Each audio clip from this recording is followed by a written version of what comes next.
Joint CP आणि आमचे additional CP crime आणि इतर अधिकाऱ्यांशी माझी बोलणी झालेली. तसेच काल रात्री आपला जे ग्रुप आहे त्यांनाही आम्ही सांगितलेलं आहे कसे आपली तयारी राहील.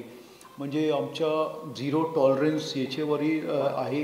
याच्यात आम्ही लिहिलेलं आहे की झिरो फॅटॅलिटी, झिरो स्टेबिंग आणि झिरो इंजरी असा आपला एक मोटो आपण ठेवलेला आहे. आणि हेतू एक हेच आहे की कोणालाही कुठल्याही प्रकारची इजा होऊ नये, ॲक्सिडेंट्स वगैरे होऊ नये आणि दारू पिऊन हाईमध्ये गेल्यानंतर कंट्रोल आपला जातो आणि काहीतरी मित्र बसलेले जे आत्तापर्यंत आपण पाहिलेलं आहे बॉडी इंजरीज किंवा मर्डर्समध्ये दारू जो आहे तो एक मेन इश्यू दिसतो आहे. केसेसमध्ये बघितलं तर मित्र बसलेले दारू पिली आणि एकनी दुसऱ्याच्या मर्डर केला किंवा त्यांच्याकडे की तू माझ्याकडे का बघितलं आणि दारूच्या नशेत असंही केलेलं आहे. म्हणजे दारू जे आहे त्याच्यावर कंट्रोल करण्याची आणि दारू पिऊन कोणीही गाडी वगैरे चालू नये. तसेच आपण नोटीस पण देतो आहे रेस्टॉरंट्स बार्स वगैरेला की कोणीही जर आतमध्ये काय भांडण झाली कुठे दारू पिऊन तर त्याच्याबद्दल आम्हाला माहिती देणे.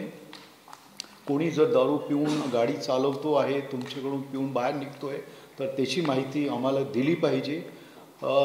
तसेच कोणीही विदाऊट परमिट दारू घेऊ नये हे आपण सगळे इन्स्ट्रक्शन्स बार्स आणि यांना देतो आहे. तसेच आमची जे पोलीस आहे त्याचे ट्रॅफिक पोलीस आणि लोकल पोलीस हे मिळून नाकाबंदी आजपासूनच आपण करतो आहे. आज 4:30 आपण नाकाबंदी लावणार आहे बॅरिकेड्स ठेवून आणि ब्रेथ ॲनालायझरचा वापर करून आणि जास्तीत जास्त जे आहे आपण लोकांपर्यंत मेसेज पोहोचवण्याचा प्रयत्न करतो आहे की कोणीही दारू पिऊन किंवा नशेत बाहेर अननेसेसरी हे करू नये आणि याच्यामुळे काय भांडण होतात आणि नंतर कुठलीही परिस्थितीपर्यंत लोक पोहोचतात.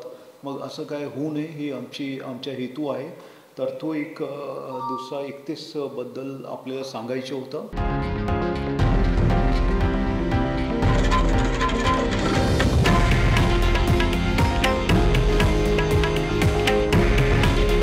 हे आहे देशातील नंबर 1 न्यूज नेटवर्क आणि आपण पाहत आहात TV9 मराठी.